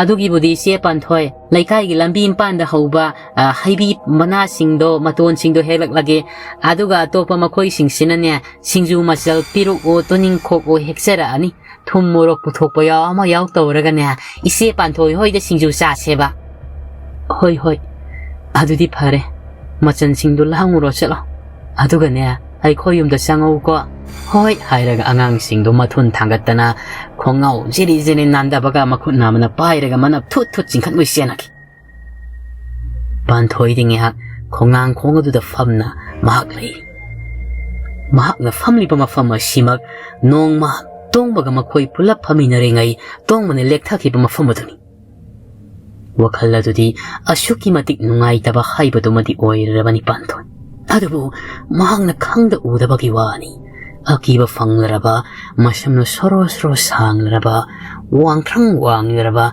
ꯐꯠꯇ꯭ꯔꯕ ꯊꯋꯥꯏ ꯃꯤꯔꯦꯜ ꯑꯗꯨꯗꯤ ꯈꯣꯡꯅꯥꯡ ꯃꯊꯛ ꯑꯁꯤꯗꯒꯤ ꯃꯀꯣꯛꯇꯨ ꯌꯥꯟꯊꯔꯒ ꯃꯥꯒꯤ ꯃꯁꯝ ꯑꯁꯥꯡꯕꯗꯨꯅ ꯄꯥꯟꯊꯣꯏꯒꯤ ꯅꯥꯀꯜ ꯅꯥꯀꯜꯗ ꯇꯥꯍꯜꯂꯦ ꯍꯥꯏꯔꯒ ꯄꯥꯟꯊꯣꯏꯕꯨ ꯆꯥꯗꯣꯏ ꯈ ꯌꯦꯡꯂꯤ ꯄꯥꯟꯊꯣꯏꯁꯨ ꯉꯥꯏꯍꯥꯛ ꯐꯝꯂꯝꯂꯦ ꯍꯥꯏꯔꯒ ꯃꯁꯥꯗꯨ ꯏꯍꯩ ꯍꯩꯅꯤꯡꯗꯕ ꯐꯥꯎꯔꯛꯄꯗꯒꯤ ꯐꯨꯛ ꯍꯧꯒꯠꯂꯒ ꯃꯌꯨꯝ ꯇꯝꯅ ꯆꯪꯈꯤ ꯑꯉꯥꯡ ꯃꯌꯥꯝꯗꯨꯒ ꯌꯧ ꯌꯥ ꯇꯧꯔꯒ ꯃꯪꯒꯣꯜ ꯑꯗꯨꯗ ꯁꯤꯡꯖꯨ ꯁꯨꯅꯅꯕ ꯃꯆꯜꯁꯤꯡ ꯑꯗꯨ ꯁꯦꯝꯂꯤ ꯃꯍꯥꯛꯅ ꯏꯕꯨꯡꯉꯣ ꯆꯪꯉꯨ ꯑꯩꯈꯣꯏꯒꯤ ꯆꯥꯛꯈꯨꯝꯗꯅꯦ ꯃꯩꯈꯦꯠ ꯂꯩꯍꯧꯕꯅꯤ ꯃꯩꯈꯦꯠꯇꯨ ꯄꯨꯊꯣꯔꯛꯑꯣ ꯑꯗꯨꯒꯅꯦ ꯏꯕꯨꯡꯉꯣ ꯊꯦꯝꯕꯨꯡ ꯅꯪꯅ ꯇꯨ ꯁꯨꯃꯥꯡ ꯃꯁꯤꯗ ꯂꯩꯔꯤꯕ ꯆꯔꯨ ꯃꯄꯨꯜꯁꯦ ꯈꯔ ꯁꯜꯂꯛꯎ ꯑꯁ꯭ꯋꯥꯏꯁꯤꯗꯅꯦ ꯉꯥꯔꯤ ꯑꯣꯝꯗꯣꯏꯅꯤꯀꯣ ꯍꯣꯏ ꯏꯆꯦ ꯄꯥꯟꯊꯣꯏ ꯑꯉꯥꯡ ꯑꯃ ꯍꯧ ꯊꯥꯗꯅ ꯆꯦꯟꯁꯤꯟꯈꯤ ꯑꯗꯨꯒ ꯏꯃꯥ ꯍꯥꯏꯗꯅ ꯂꯥꯎꯔꯒ ꯆꯦꯟꯊꯣꯔꯛꯏ ꯀꯩꯗꯧꯔꯦ ꯏꯆꯦ ꯄꯥꯟꯊꯣꯏ ꯀꯩꯅꯣꯅꯦ ꯇꯨ ꯃꯈꯨꯗꯣꯝꯕꯤ ꯊꯤꯜꯂꯤ ꯐꯛꯂꯥꯡꯗꯨꯗ ꯊꯦꯠꯂꯤꯕ ꯁꯖꯤꯒꯤ ꯃꯀꯣꯛꯇꯨꯗꯅꯤ ꯈꯪꯂꯨꯔꯤꯕ ꯑꯉꯥꯡ ꯑꯇꯩꯗꯨꯅ ꯈꯥꯡꯅ ꯈꯥꯡꯅ ꯅꯣꯛꯂꯤ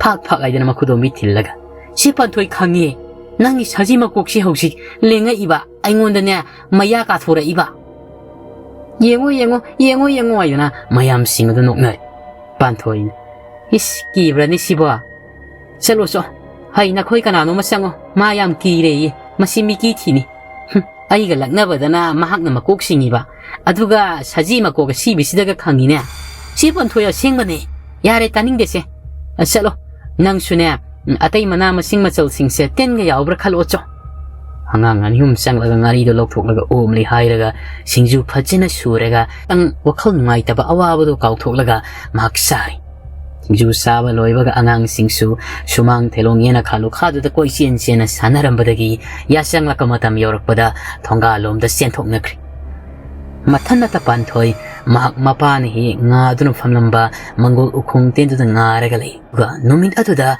ꯃꯄꯥꯅ ꯐꯤꯕꯝ ꯆꯥꯗꯨꯅ ꯆꯤꯡꯊꯦꯛꯂꯒ ꯁꯤꯈꯤꯕ ꯃꯐꯝ ꯑꯗꯨꯗ ꯃꯃꯤꯠꯇꯨꯅ ꯌꯦꯡꯂꯤ ꯃꯃꯤꯠꯇꯨꯗꯁꯨ ꯁꯪ ꯎꯔꯛꯂꯦ ꯃꯃꯤꯠꯇ ꯃꯄꯤ ꯏꯔꯥꯁꯤꯅ ꯃꯁꯤꯜꯗꯁꯨ ꯑꯁꯨꯝꯅ ꯁꯣꯜꯂꯤ ꯑꯩꯈꯣꯏ ꯄꯥꯕꯅ ꯁꯤꯔꯤꯕ ꯃꯤꯁꯤꯗꯨꯕꯨ ꯃꯗꯨꯕꯨ ꯗꯣꯛꯇꯔꯒꯤ ꯑꯅꯥꯕ ꯑꯣꯏꯒꯗ꯭ꯔꯅꯦ ꯅꯠꯇ꯭ꯔꯒꯅ ꯀꯔꯝꯕ ꯃꯈꯜꯒꯤ ꯑꯅꯥꯕꯅꯣ ꯃꯁꯥꯅ ꯃꯁꯥꯒꯤ ꯁꯔꯨ ꯁꯌꯥꯡꯗꯨꯕꯨ ꯃꯨꯛꯊꯠꯂꯒ ꯊꯨꯗꯦꯛꯄꯗꯤ ꯅꯠꯇꯦ ꯃꯁꯤꯒꯤ ꯃꯔꯝꯗ ꯑꯩ ꯑꯁꯦꯡꯕ ꯑꯃꯗꯤ ꯈꯪꯗꯣꯛꯄꯅ ꯐꯩ ꯑꯩꯈꯣꯏ ꯄꯥꯕꯕꯨ ꯃꯃꯥꯡꯒꯤ ꯃꯇꯝꯗ ꯁꯔꯨꯒꯤ ꯑꯅꯥꯕ ꯀꯔꯤꯁꯨ ꯂꯩꯈꯤꯗꯦ ꯃꯈꯣꯡ ꯌꯦꯠ ꯊꯪꯕꯗ ꯆꯤꯡꯕꯗꯨ ꯈꯛꯇꯅꯤ ꯁꯤ ꯍꯥꯏꯔꯒ ꯃꯄꯤꯗꯨ ꯇꯩꯊꯣꯛꯂꯤ ꯍꯥꯏꯔꯒ ꯃꯍꯥꯛ ꯋꯥꯈꯜ ꯑꯗꯨꯗ ꯃꯄꯥꯒꯤ ꯑꯅꯥꯕꯗꯨꯕꯨ ꯑꯃꯨꯛꯇꯪꯗꯤ ꯃꯍꯥꯛ ꯈꯪꯗꯣꯛꯈꯤꯒꯦꯗꯅ ꯈꯜꯂꯗꯨꯅ ꯏꯃꯨꯡꯗ ꯆꯪꯂꯒ ꯏꯃꯨꯡꯒꯤ ꯊꯕꯛ ꯏꯪꯈꯥꯡ ꯂꯣꯏꯁꯤꯟꯈ꯭ꯔꯦ ꯃꯇꯝ ꯑꯁꯤꯃꯛꯇꯗ ꯀꯝꯗꯧꯔꯤꯕ ꯈꯣꯟꯖꯦꯜ ꯑꯗꯨꯗ ꯍꯧꯔꯤꯕ ꯈꯣꯡꯅꯥꯡ ꯃꯊꯛ ꯑꯗꯨꯗꯒꯤ ꯕꯝ ꯂꯥꯎꯅ ꯇꯥꯔꯛꯂꯤ ꯋꯥꯡꯊ꯭ꯔꯪ ꯋꯥꯡꯈꯩ ꯈꯣꯡꯅꯥꯡ ꯃꯈꯣꯡ ꯑꯗꯨꯗ ꯂꯦꯞꯄꯗꯗꯤ ꯈꯣꯡꯅꯥꯡꯗꯨꯒ ꯋꯥꯡꯕ ꯑꯃ ꯑꯣꯏꯅ ꯋꯥꯡꯉꯤ ꯑꯗꯨꯒ ꯃꯝꯂꯔꯕ ꯃꯇꯝ ꯑꯁꯤꯗ ꯈꯣꯡꯊꯥꯡ ꯇꯞꯅ ꯊꯥꯡꯂꯔꯦ ꯍꯥꯏꯔꯒ ꯃꯈꯣꯏꯒꯤ ꯂꯐꯨ ꯈꯣꯡ ꯈꯨꯜ ꯑꯁꯤꯒꯤ ꯈꯣꯟꯖꯦꯜ ꯂꯣꯝꯗ ꯆꯪꯁꯤꯟꯈꯤꯔꯝꯃꯤ